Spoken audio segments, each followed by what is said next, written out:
Mizutina. Hello everyone! Today is another weekly reads because basically bugger all comes in the mail these days. I mean, we're not even going to have much of a monthly haul, to be honest.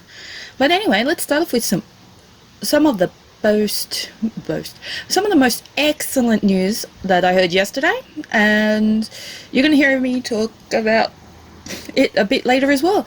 Kodansha being the interesting company who had a redesign and basically united under one name type thing, has announced some new prints and licenses.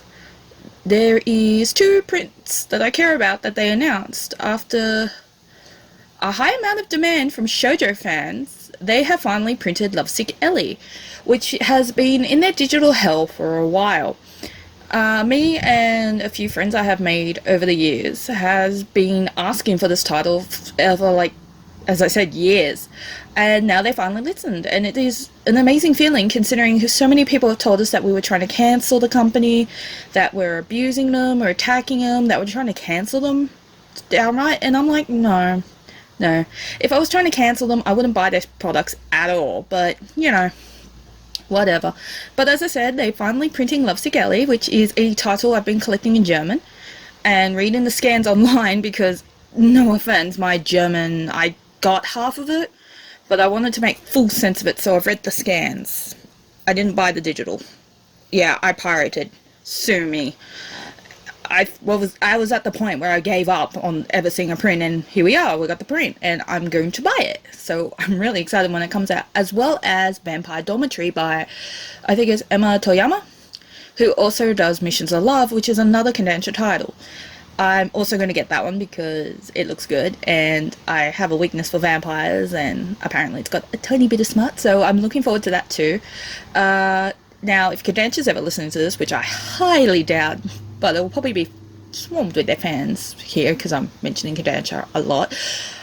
I have a list of like 27 titles I would love to see reprinted or printed in English, and I would happily buy them all, especially the horrors like Kasane or Museum or PTSD Radio or Can You Die My Darling.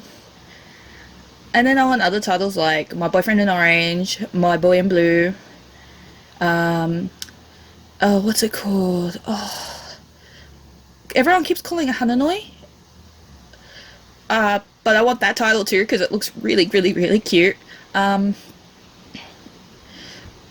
what's another one? There is so many I would like. Uh, as I just spent the whole intro of my readathon, like my weekly reads, just saying all the stuff I would love to see Kodansha print now that I've actually got hope restored in them. They're not as high as, like, Yen Press or, heck, even Viz Media, but they're definitely higher than bloody Shoujo Beat with their, licenses, if you'd even call them that. Considering, as much as I want, I think it's called Blood and Rose or something, the new vampire one from them. Yeah, 3 volumes in 3 years. Perfect. Definitely going to get that one. And I both mean it in a sarcastic and non-sarcastic way because I actually do want it because it sounds interesting. But 3 volumes, it's just as slow as Idle Dreams and like half a dozen of their other titles. Oh well, me catching up to Skip Beat's gonna make sure that I don't give up on Shoujo Beat right away. Because, no offense, Skip Beat is really entertaining. Anyway, back to my weekly reads. So let's begin with a Kodansha title. Starcrossed Lovers. Starcrossed. I don't know where I got the lovers bit. Okay, just ignore the fact that I'm watching American Dad in the background. Yeah, I got Starcrossed Volume 1. I got it because I've seen that some other people I really respect and admire get it, such as Mazepiece. So I picked it up thinking, oh, it's going to be kind of stupid. It is, but in the entertaining, really cute, I need to know what happens next kind of way. And I really enjoy it. And I like the fact that even though it says on the back, no it doesn't. It said somewhere that I had to kiss to change forms, and then you realise, no, it changes whatever the bloody hell they want, and I love it. It is so good. It's entertaining as hell. I really enjoying that. There is 4 volumes in the series, and Kodansha has it all in print. So go buy it, guys. Anyway, The next 4 is from the same series. I have 3 more coming in the mail, so I'm really excited about that. And then my upcoming pay, I'm going to get another 3 more, because I'm slowly catching up on this series because I really enjoy where it's going at the moment. And it's currently, in my opinion, one of my favorite. It's like one of the longest arcs too. The Heel sibling arc, really enjoying that. I really love, is her name Kyoko? Oh, thank God, it's Kyoko. And I'm really enjoying Kyoko's character development as well as Ren's.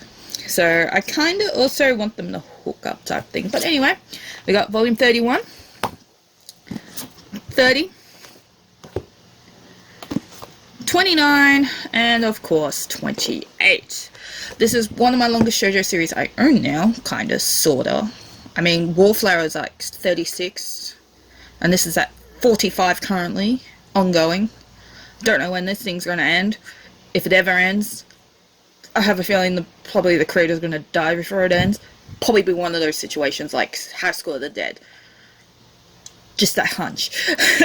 But I do hope it ends, and I hope it ends really well. I'm really excited about that series. It's so good. Another series I played catch up on, which I regret not continuing reading until now, because I thought the first 4 volumes was kind of hard to get into, kind of boring. But it was interesting enough that it kept me wanting to actually see if it got more interesting than it currently was. And when I hit volume 5, like I think I mentioned in the last weekly reads, because that's where I read 5 and I was up to 6, it started to get good. And that is Yen Press's Smokin Parade, from the same creators as Dead Man Wonderland. Basically, it is getting really good. Whoops, I wasn't supposed to show that one first, but I was supposed to go 8. Which is the recent one, waiting for 9. And then I think this is nearing completion too, and there's 7. And of course 6. The story gets really interesting. It gets intense, man. It gets really intense as more answers come to light. Even though the main character is, he's really boring kind of to me, because he's just so rule oriented. He wants to die type thing. He doesn't care. It's like he doesn't have a motive. He doesn't have a drive that makes you want to root for him. Instead, it's just like, oh, I don't care about you. Let me go root for the other guys. They're more interesting. They've got more going on with them. Which they do. But when you reach about 7 and 6, you start to learn more, 7 and 8, you start to learn more about him. And then you start to get interested because they keep referring to him. Even the bad guys are referring to him. And you're just like, what? What's going on? Tell me what's going on. Oh my God, what is this? Tell me. And of course, it starts to bite in 8, and then cliffhanger. A gosh darn fudging cliffhanger. That's why I cannot wait for volume 9 to come out so I can read it. But anyway, next pile is basically after this volume, which I got recently from my bookstore, which actually got it in for stock for once. And even they were like, we got it in early. And I was like, holy shit, this is early for you? Well, okay. Understandable. Australia bookstore stuck. But it's here, and it was Takane Hana volume 16. As you all know, if you follow Shoujo Beat, or just any shoujo account, or just Takane Hana in general, volume 18 has a limited edition. For a while, it was just on Amazon, and I was really shitty about that because Amazon sucks for Australians, unless you buy from the Amazon store in Australia, and it still sucks. Either way, I was a bit disappointed, going, hey guys, do you think you'll get into Book Depository? Well, not long after I asked, and Shoujo Beat's like, yeah, hopefully it will. Normally, I'm not used to them being nice to me. Anyway, so I was like, okay, cool, I'll wait. And then I waited, and the next thing you know, it's popped, and I'm like, got it. So I got volume 17 and 18 on the way. So I'm pretty much booked to the end, which is awesome. And now basically, the next part is a bunch of mangas that I forgot I owned, or I didn't realize I had, or whatnot, or it wasn't in my spreadsheet for some reason, and I haven't read them, so I'm playing catch-up read. So because I'm getting nothing new coming in, I'm basically relying on me not trying to binge read all the last books that I haven't read out of my collection, and then the next thing you know, I'm going to cry over the fact that I've read everything in my collection. Not counting Nana Takaru, because I kind of have to read that online because I cannot understand Abara Japanese, even though I can understand the really, really basic characters. I can't understand the complicated ones, so I don't know what's really going on. So, I'm sorry, I'm a horrible pirate. Unless they translate Nana Takaro into English for me to buy, then I'm buying that as a second set too. Watch me, trust me. I'm doing it with Lovesick Ellie. Why would I do it with Nana Takaro? Anyway, this is the beginning of the catch-up section, which is Noragami 1, this is the Loot Crate version of the book. It's really pretty. I enjoyed it, but it's one of those series where I will get it eventually, just not at this moment, because I'm a lazy bugger.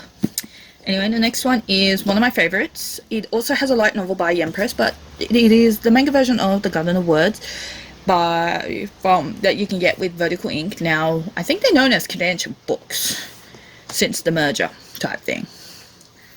I have no idea anymore. But basically, Vertical is now Kodansha, Kodansha is Kodansha.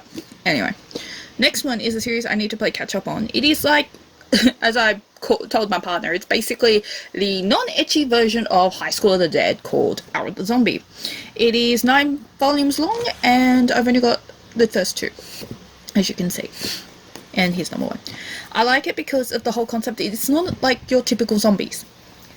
You know, once you become a zombie, you're a zombie for good. These are once you become a zombie, for about half an hour per day, like each hour, you become normal again. And then you become a zombie. And then normal, and then zombie. But you remember what you did. So you remember the fact that you ate someone. And you have to live with the guilt of eating someone, like the characters do. And it's, at the moment, it's the whole humans versus zombie thing, which is interesting.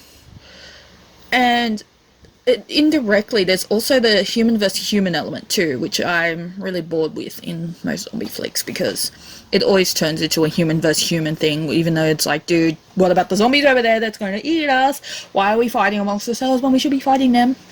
Anyway, I have a big feeling that's going to become a huge element in this later, as well as the fact that I do hate the main character. I'm sorry. He's just so obsessed with just the girl or his friend, or the girl, or the friend, or the girl, or the friend, nothing else. He does not care about anything else. That's what it feels like to me. That's why it's in the middle of, oh, this is good, but it's okay. I mean, dude, these 3 are higher than that. This one is higher than that. Actually, this one is higher than the chunk, but that's a different story. Anyway, let's continue. Now we're moving on to the Tokyo Pop sections. First, as I said, we'll start with the interesting ones, my babies of the collection. I have finally officially read Lovesick Ellie. As I said, I'm really bad with German. I only know a bit. But this is where I'm up to online, because I'm only reading what I have. Because once I don't have it, I think it's rude to read otherwise. But since it's come in English, I might actually completely stop. Because I really cannot wait for it to come out. Apparently it's coming out this fall, so whatever that means, let me think about it. Currently it is fall in Australia, so it is currently autumn for us. So I'm assuming we're going by the American fall, and that would be around my birthday. So if Lovesick Ellie comes out on November 10th, I'm going to cry, because that is my birthday, and this is like going to be a legit birthday gift to myself, because yes, we finally did it, guys. Hashtag Ellie got printed. Yeah, so excited. But while we're on the topic of Tokyo Pop, let's end this lovely video with the last 2 books I've read, and they're both older Tokyo Pop series. First, we'll start with the manhwa. Yeah, the manhwa version of Priceless. It is actually really interesting. I'm enjoying where this is going. The characters sometimes, as lately, this just seems to be a trend in this pile, where the main character pisses me right off. She pisses me off sometimes. But at the same time, she's honest, she's upfront, she's quite a little sassy one, that lassie is. But I don't know how to feel about the series overall. I'm enjoying it, but I'm not enjoying it. I'm very confused on it. It's interesting though. And we have also got Yubisaki Milk Tea. which is a 9 out of 10 volume series. With this one's 3 out of 3, at least. All got all printed. That did not. So one volume, the final volume of this is officially not printed in English. It's interesting. It's got a lot about cross-dressing, sexuality, identity, and all that. It's kind of unsettles me. I don't know if in a creepy way or just in a way that I don't like it. I basically genuinely probably don't like it as much. I will read it all, just a, complete type thing, but it's never coming out of the realms of the wardrobe afterwards. Yeah. If I can go back to Lovesick Ellie for a minute. Oh my god, that is such a good series. It's really cute. The main character is such a twat sometimes. Oh my god. But I find it really enjoyable. I like the characters in it too. So if I had to say my favourite, Lovesick Ellie is definitely on the top, even though I've been reading it like a horrible little pirate I am. I'm still really, really, really thrilled that I'm finally going to get it in print. I'm finally going to have it on my shelf next, probably between like Night of Ice and Living Room at Tsunaga-san, or somewhere. Probably after Living Room at Tsunaga-san. One day I'm going to have list shelves where I can put an alphabetical order in. It's going to be glorious. But until then, I just settle with what I have, and I'm really, really glad that Kodansha is actually printing some of the digital stuff. It's really good. I'm really looking forward to supporting them more, actually. Because here I was going, well, soon some of these titles are going to end, and I'm not going to buy any more stuff. Actually, in general, I'm thinking of downgrading my collection so hard, but that's a different story and reason altogether. But until next time, read all the things, and I hope you enjoyed this video. And remember to check out Kodansha's stuff, because apparently they're doing some really interesting things. Like, apparently they're going to bring out a new version of Junji Ito's Cat Diary of Yonemiya, and I am looking forward to that because yay, more Junji Ito stuff. I hope they bring out more horror mangas as well as shoujo. Until next time, enjoy all the things. Yay!